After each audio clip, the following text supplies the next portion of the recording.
अज़ीज़ तलबा अस्सलामु अलैकुम वरहमतुल्लाह। आज हम मैथ्स के कुछ बुनियादी उसूल सीखने लगे हैं, जिसे हम मैथ्स ट्रुथ्स के नाम से देखेंगे। आमतौर पे 5वीं, 6वीं, 7वीं के तलबा के लिए अलजबरे के कुछ फॉर्मूली जैसे a जमा b का होल स्क्वायर कैसे बनता है, सही कैसे है, गलत कैसे है, ये समझना मुश्किल होता है। चुनांचे उसे आमतौर पे क्लास में बता दिया जाता है, ये इसका ये जवाब है, इसे याद कर लें। उससे बच्चे को आमतौर पर यही होता है, गलती पैदा होती है सोच में कि पता नहीं ये दुरुस्त है। तो हम ये पहले देखेंगे कि ये कैसे बनता है, ताकि इसको याद करने के लिए हमें रट्टा ना लगाना पड़े। यानी हम a जमा b इस सारे का होल स्क्वायर ले रहे हैं, तो उसका जवाब क्या हो। उसूली तौर पे इसके दो मतलब बनते हैं। एक तो ये कि हम इस a प्लस b को a प्लस b के साथ मल्टीप्लाई कर रहे हैं, बड़ा सिंपल सा। अच्छा चलिए हम इसको और आसान कर लेते हैं। असल में ये कोई सी दो लंबाइयां दी जाती हैं इसी किस्म के हिसाब किताब के लिए। चुनांचे जब उसका स्क्वायर लिया जाता है, उसका मुरब्बा लिया जाता है, तो इसका सिर्फ एक मतलब होता है कि मुरब्बा तभी मुमकिन है जब वो कोई खास लंबाई है। क्योंकि लंबाई ना हो, कोई और चीज हो, सेब हैं या आड़ू हैं, ऐसी सूरत में उसका स्क्वायर नहीं हो सकता। तो किसी भी चीज का स्क्वायर मालूम करने के लिए ही ये फार्मूला इस्तेमाल होता है। यानी ये सिर्फ स्क्वायर्स के लिए इस्तेमाल होता है। किसी जगह का रकबा, किसी कागज का रकबा, किसी इलाके का रकबा, इस तरह से। अब इसकी दो मिसालें मैं पेश करता हूँ। पहली, हम एक खास लंबाई ले लेते हैं जो यहाँ से लेकर यहाँ तक है। हम इस लंबाई को a का नाम दे देते हैं, और इसके साथ हम एक छोटी सी लंबाई और ले लेते हैं, और वो यहाँ से यहाँ तक है। इसको हम b का नाम देते हैं। अब सवाल ये है कि जब a और b को जमा किया जाए, यानी हम यहाँ पर इन दोनों को जमा कर देते हैं, तो ये लंबाई पूरी बन गई। एक लंबाई है a और दूसरी लंबाई है b।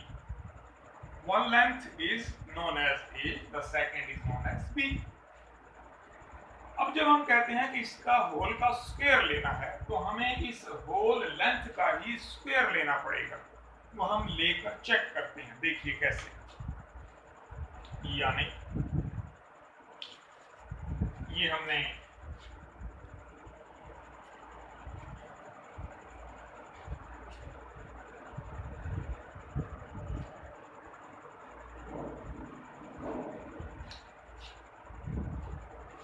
A की जितनी लेंथ है, हमने उसका एक स्क्वायर ले लिया है।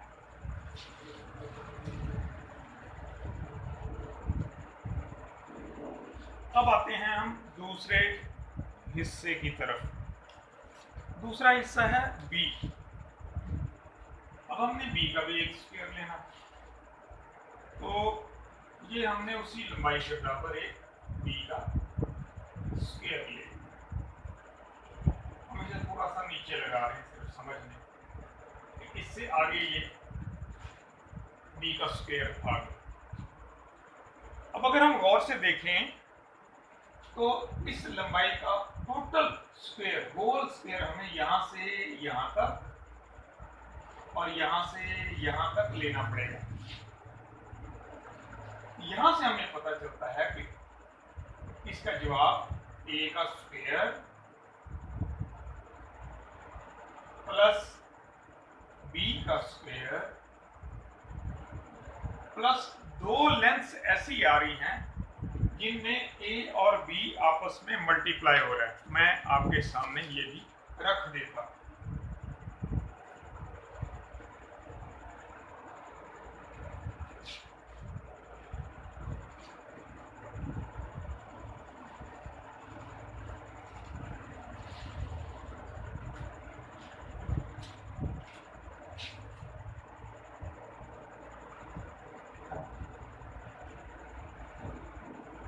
ये देखिए, हमने जो एक टोटल लेंथ ली थी a प्लस बी, उस सारे का मजमूआ जब स्क्वायर की शक्ल में आएगा उसकी ये शक्ल बनेगी, यानी उसमें एक a का स्क्वायर बना, ये a की पूरी लेंथ है यहाँ से यहाँ तक, चुनांचे यहाँ से यहाँ तक, तो ये a का स्क्वायर निकल आए, इसीलिए हम लिखते हैं a का स्क्वायर और फिर b का भी उसी तरह स्क्वायर निकल आएगा। लेकिन जब हम इसके टोटल स्क्वायर को लाइन अप करते हैं, इसकी पूरी आउटलाइन लगाते हैं, तो हमें पता चलता है कि दो लेंथ्स AB और AB, दो लेंथ्स ऐसी ऐड हो रही हैं इस सारे स्क्वायर में, उसको हम यहाँ ऐड यानी प्लस 2AB कर देंगे और वो बिल्कुल एग्जैक्ट जवाब होगा। जो इस सारे फार्मूले को समझाने का असल मकसद है वो ये कि कई तलबा का जहन इस मामले में बहुत स्लो होता है, वो स्टेप वाइज इन तमाम स्टेप्स को सीखना चाहता है। टीचर कहता है बस ये फार्मूला याद करो, बिल्कुल फार्मूला दुरुस्त है लेकिन बच्चे का जहन जब तक इसको 100% समझ नहीं लेता तब तक वो इस फार्मूले को भी नहीं याद कर पाता। बार बार बच्चे भूलते भी इसीलिए, उनकी समझ नहीं आता ये बना कैसे, कहाँ से आ गया। अब जब वो खुद ये फार्मूला बनाने पर कादिर हो जाएंगे, समझ लेंगे ये बनता कैसे है, तो उनको बहुत आसानी होगी। कभी भी कुछ भी लेंस ऐसी दी गई हो, वो खुद ब खुद उसको कैलकुलेट कर लें। असल मकसद इसके समझाने का ये है कि इसके तमाम स्टेप्स को पूरी तरह समझ लें, ताकि आपको इस फार्मूले को रट्टा ना लगाना पड़े। ये अंडरस्टूड है, इसका ये ही जवाब निकलेगा। इसको चेक करने के लिए एक दो तरीके और भी हैं। मिसाल के तौर पे हम इसको काउंटर चेक करते हैं, इस उर्दू में जांच पड़ताल भी कहते हैं। हम फर्ज करते हैं हमने a की लंबाई ली थी 4, तो हम यहाँ लिखते हैं a बराबर है 4 के और b की लंबाई हमने ली थी 3, तो b को हम 3 के इक्वल लिख दें। ये चेक करने का तरीका है, क्या ये फार्मूला दुरुस्त हुआ, इसमें कहीं कोई गलती तो नहीं या कोई खामी तो नहीं, वगैरह वगैरह। अब हम इस फार्मूले में उस तमाम आदात को एडजस्ट करके देखते हैं कि वो क्या सही जवाब निकलता है या नहीं। सबसे पहले तो हम उसी सवाल के जवाब को टोटल कर लेते हैं। मसलन a प्लस बी 4 और 3 है, तो 4 प्लस 3 इसका होल स्क्वायर बराबर होगा 7 के होल स्क्वायर, और ये बराबर होगा 49 स्क्वायर्स की। अब हम ये चेक करते हैं कि क्या 49 स्क्वायर इसमें मौजूद है, निकलते हैं या नहीं निकलते। बाकायदा इस फार्मूले को एडजस्ट करते हैं। a का स्क्वायर का मतलब था a हमारा 4 है, तो 4 का स्क्वायर, b का स्क्वायर यानी 3 का 3 का स्क्वायर, और फार्मूले में आ रहा है प्लस 2 और ये 2 मल्टीप्लाई कर रहा है a के साथ भी 4 और b के साथ भी 3।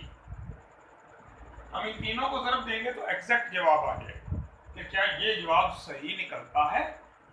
ये 49 ही है, देख लेते हैं। 4 का स्क्वायर लें तो ये जवाब आता है 16, 3 का स्क्वायर लें तो इसका जवाब आता है 9, और अगर इनको मल्टीप्लाई करें तो 4 2 8 एंड 8 3 24,